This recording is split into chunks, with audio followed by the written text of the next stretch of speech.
Hey everyone, welcome back to my Calculus 2 series. In today's lesson, we're going to be going over one of the last techniques to integration called integration by partial fractions. So in this lesson, we're going to be learning how to integrate rational functions using these partial fractions. So again, a rational function would look something in this form right here. Obviously, it could have I don't know, x squared over x4, something like that would work too. But they're in this format pretty much. So there are a couple of categories we might want to split these up into, and essentially I'll be going over all of them. And yeah, there's just a few sets of steps you want to follow. They're pretty much like the same. There's only like 3 or 4 steps, and you just follow them and follow a procedure, and you're kind of gonna be left up with a pretty easy integral to solve. So here's the first case, and the first case is when the degree of the numerator is greater than the degree of the denominator. So again, if you look at these examples that I've jotted down, the degree in this numerator would be 0 because it would just be x to the 0, and the degree of the denominator, well, that would be just 1. It would just be x to the 1. And we're told that if this is the case, that the degree of the numerator is greater than the degree of the denominator, then let's try using long division. So here I've jotted down a quick example as to how we can apply it. Again, we can see in this integral that the degree of the numerator is greater than the degree of the denominator.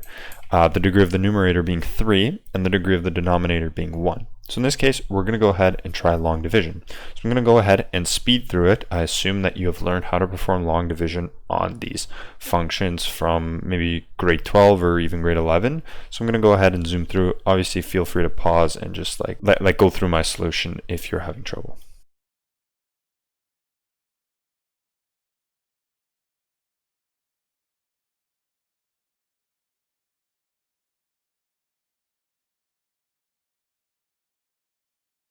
So there we go, we've ended up with this expression right here. I have completed the long division, and what we get over here is the full kind of division that we get, right? So if you were wondering, if we were to have something like, p of x over q of x, this would evaluate to s of x plus r of x over q of x. Oops, not q of x. So again, if we have this polynomial being divided by another function q of x, well, then we would get this like full part, which is the s. It's represented by this polynomial up here, and then also we would get this remainder, which is represented by this 2 in this problem, and we would divide that by q of x. So again, 2 is right here, the remainder, and we divide it by x minus 1. So now that we have got the expression for this, essentially we can just sub it back into our integral and then solve.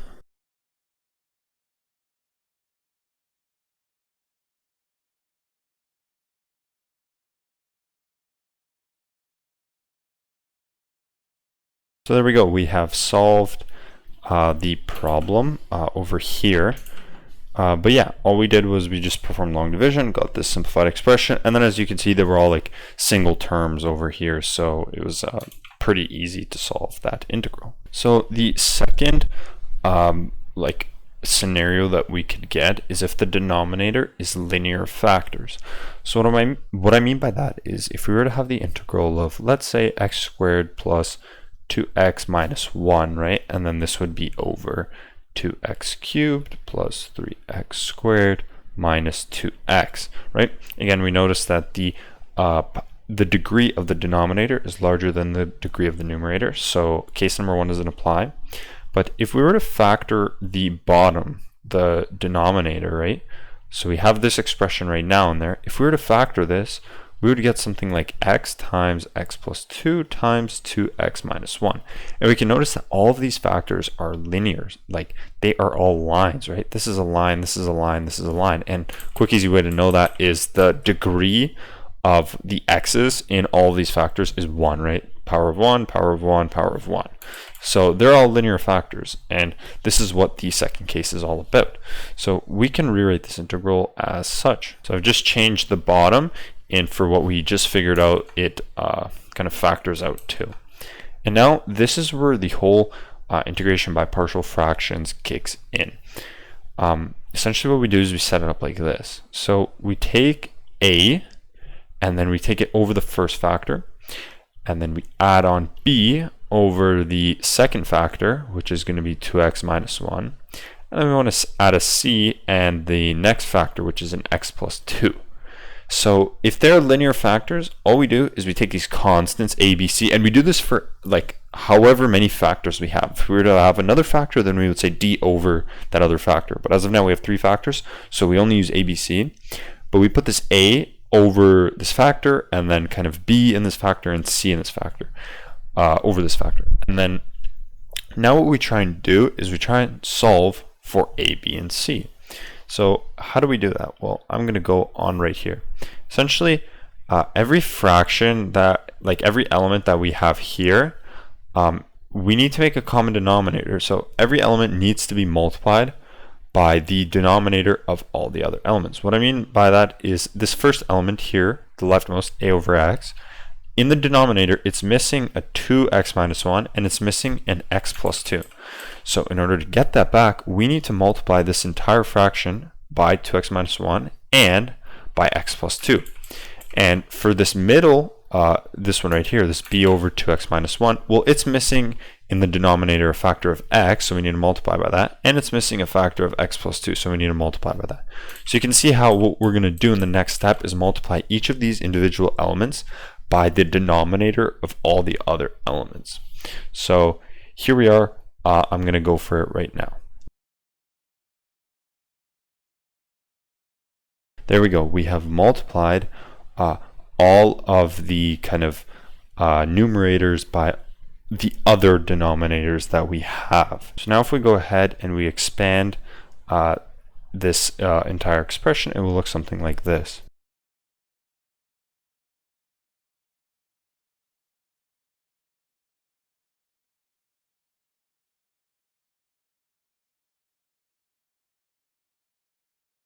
So there we go. I have fully evaluated this expression. I've kind of simplified it as far as I could in this step right here. And then after that step, what I've done is I've factored out all of the x values, right? So this, and then we have our constant value over there. The reason I've done that is because if we notice up here at the integral we started with, we have this x squared, we have this 2x, and then it's minus 1, right? So what we're trying to do by doing this integration by parts is we're trying to kind of match up what we have here with what we have right here. And we can, the reason we do that is to kind of split this integral up into individual elements, right? If we can find what a, b, and c are, then we can split this integral up into 3 smaller pieces and evaluate those smaller pieces, right? If we were to figure out this expression, then we can just simply sub it in to this expression right here, and the integral will be so much simpler. So that's what we're doing. And as we can tell here, right, x squared has a constant in front of it of 1, x has a constant in front of it of 2, and then, well, the constant is just minus 1 in this case. And again, a, b, and c were all constants, so that's what we did. We know that if a is a constant, b is a constant, c is a constant, then this right here is a constant itself. And in the next step, we're going to be doing exactly that. We're going to be matching up this expression with this term up here. So again, we started off with x squared plus 2x minus 1. That was the numerator of the term that we had, and now we have this simplified expression right here. And as you can notice, x squared, it has a, right here, it has a constant factor of 1. So this is our x squared term, and obviously this right here, this stuff in the brackets, that's the constant term. So the first equation that we're going to get is that 2a plus b plus 2c is equal to 1. So we've matched up the x squareds right here, right? And now we want to solve for the constant in front of x, right? So what about this equation? What constant are we going to have here? So it's a 2, meaning that the equation here is that, well, 3a plus 2b minus c is equal to 2, right? Because this would be the constant in front of x, and we are told from the numerator that the constant we get in front of x is a 2. So that's why we get this equation here.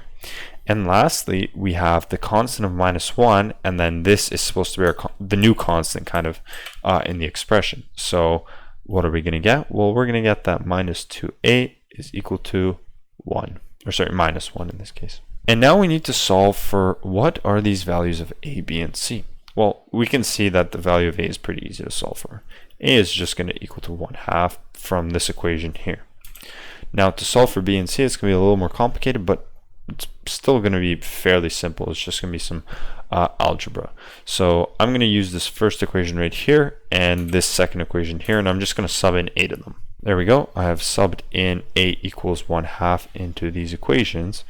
And now what I'm going to do is I'm going to use the top equation, and I'm going to isolate for what b is. So b equals -2c, and now I'm going to plug in this value of b into the second equation, which is up here.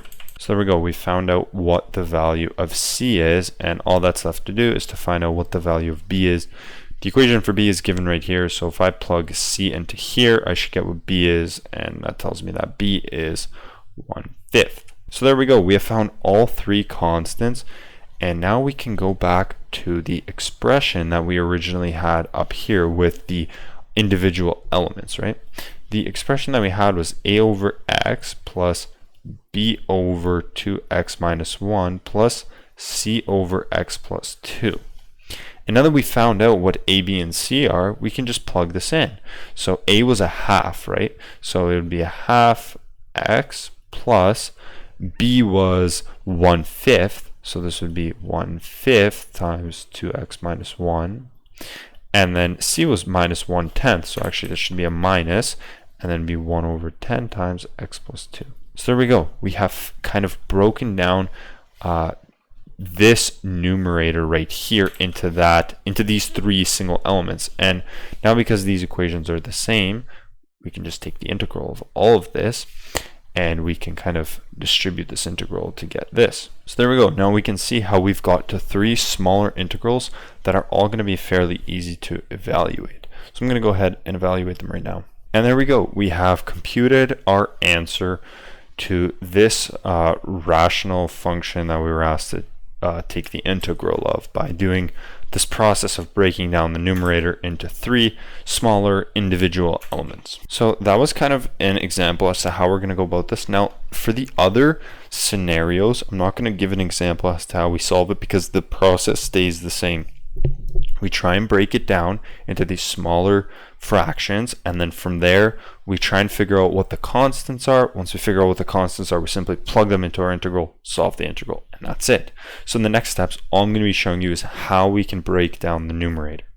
So the next scenario, scenario 3, is if we have repeated linear factors. So let's say we have something like this, right? And then if we factored the bottom, we were to have this denominator, right? As we can tell, it's still linear factors. Like this is just x times x. They're both linear factors. Likewise, that x minus 1 is a linear factor. You can tell because it's just x to the power of 0. So in this case, what we're going to be doing is kind of the same thing, except all we do is we repeat. So first, we take the first factor, right? Because this is, well, x times x. And then it's kind of like x minus 1, then it's going to be another x minus 1, then it's going to be another x minus 1, right? So what we do is we first take a over x, then what we do is we take b over, but now we take x squared. Instead of just taking x, we take both of them together now. And for the next factor, we take c over x minus 1, and we've taken this, but now we're going to take both of them. So now we do d over x minus 1 squared, and lastly we take plus, and lastly we're going to take all three of them. So it's going to be e over x minus 1 cubed. In a sense, you can think about it as to us building up to that final power. As we can see, we start off x minus 1 to the power of 1, and then we go to the power of 2, and then to the power of 3. But we're just kind of building up to that last power. And that's how we're going to break down if we have repeated linear factors. And then the steps from there are identical. We're going to multiply this fraction by all the other denominators. And you can see why I wouldn't be doing this right now in a video, because it would just take forever. And I'm going to be honest, I've never had a question asked with this many factors in it. So there's very slight chances that you will too, unless it's like fairly simple. So the fourth scenario is if we have quadratic factors. So let's say we had a rational function something like this. We have x squared plus 1 and x squared plus 4. We can notice that the first factor is a linear factor. However, the second factor is a quadratic factor because we have x squared, right? It's no longer just x squared where we can break it down into x times x. It's x squared plus 1. So that whole term is a factor, meaning that we have a quadratic factor. Now, the way we go about breaking this down is a little bit differently. So first, we take the linear factor, right? Well, we know how to break down linear factors. All we do is we just take a over that linear factor. We just take a constant. In this case, we'll call it a. But when we get to quadratic factors, what we need to do is slightly different. First, we're going to take, obviously, that constant, b, but then we want to take bx plus c. And this is how we break down these quadratic factors. So instead of just having a singular constant up there, if it's a quadratic factor, then we want to have this bx plus c up there. Or we, in a sense, we want to have like a line. We want to have a linear function up there. So this is kind of a constant multiplying that x value, and then we want to have a constant multiplying, or sorry, we want to be adding on a constant to that. And then obviously over here, we're just going to have x squared plus 1. And lastly, we have another quadratic factor. That means we're going to have to do this line thing up in the numerator instead of just a constant. So there we go. That's how we break down quadratic non-repeated factors. And you can almost guess what the last scenario is going to be. So the last case is if we have quadratic factors that are being repeated. So we can see over here, this is a quadratic factor that's being repeated. The way we go about breaking this example down, I'm going to work through it. So firstly, let's take a look at our first factor. Well, it's a linear factor. So all we do is we take a constant over that linear factor. Done. Next factor, still a linear factor. So we take another constant and throw it over that linear factor. Now for this next factor, we can see that it is a quadratic factor. That means we need to do that like line thing. So we're going to do cx. By the way, the line thing just means that we're going to be adding kind of another constant there. So cx plus d over x squared plus x plus 1. And now we move on to the last factor. And this is now going to be very similar to what we saw with repeated linear factors. All we do is we kind of build up to that final power. However, now we do, I guess, this line thing or this like extra constant in the numerator. So first we're going to start off with the power of 1. We finished off at CD, so the next thing is going to be e plus f of x squared plus 1. Now we move on to the next power of x squared plus 1 squared. So this is going to be gx plus h over x squared plus 1 squared. And now to build up to the last power of 3, we're just going to have ix plus f over x squared plus 1 cubed. And that's how we would break this rational kind of function down into this expression and then solve for it. All these 5 cases are just ways to break down your numerator so that we can apply the partial fractions. And if you missed that, go back to case number 2. That's where I actually went through a full example as to how we solve integrals using partial fractions. So the last thing I want to go over today is rationalizing substitutions. And essentially, this is when we're talking about integrals that have an integrand of something like this, where we have the nth root of gx, right? In that case, it may be useful to actually do a u substitution for this expression. We might just want to take u as that whole expression and substitute in. So a quick example of that were to be if we have the integral of x squared, or x plus 4, right, over x. Again, this doesn't fit into trigonometric substitution because we don't have x squared plus 4. If it was x squared plus 4, then of course we would be doing trigonometric substitution. However, now we might want to rationalize the substitution. And again, all we're going to do is we're going to take u is equal to that whole the whole like function with the square root. So we're going to say that it's equal to this, right? And then du over dx, well, that's going to equal to 1 over 2 times the square root of x plus 4, all new denominator, sorry. And then dx, well, that's going to equal to du 2 times the square root of x plus 4. So that solves for dx, and that solves for the initial thing. However, what is just x, right? We need to get rid of this x as well, and we can use this initial statement to solve for what x is. We can say that u squared is equal to x plus 4. Therefore, x must be equal to u squared minus 4. So now we can make these substitutions into our integral. And we notice that once we sub in dx, we're left back with an x value right here. However, we already know what the square root of x plus 4 is. It's just u, so we can make this substitution again. And now if we go on to simplify, we'll see that we get that the two powers over here are the same. So in this case, we should try long division, and I'm not going to go through it, but you might want to practice it. And we're going to end up with this. First of all, we can factor out this 2 outside this integral, but we're going to be left with 1 plus 4 over u squared minus 4. And once we break this integral up, so we'd have this, the integral of 4 over u squared minus 4 du, right? Once we get to this step, well, this is now where we need to use partial fractions to integrate, and that's where you would apply it. But yeah, this is just a technique that we could use if we have some, like, if we have this radical right here, then we can use this kind of technique of rationalizing substitutions. And that's it for today's lesson on integration by partial fractions. If it's helped you out with anything, please leave a like and comment as to what it helped you out with. Like usual, if you're new to the channel, please like, comment, and subscribe. And yeah, I will catch you guys in another video.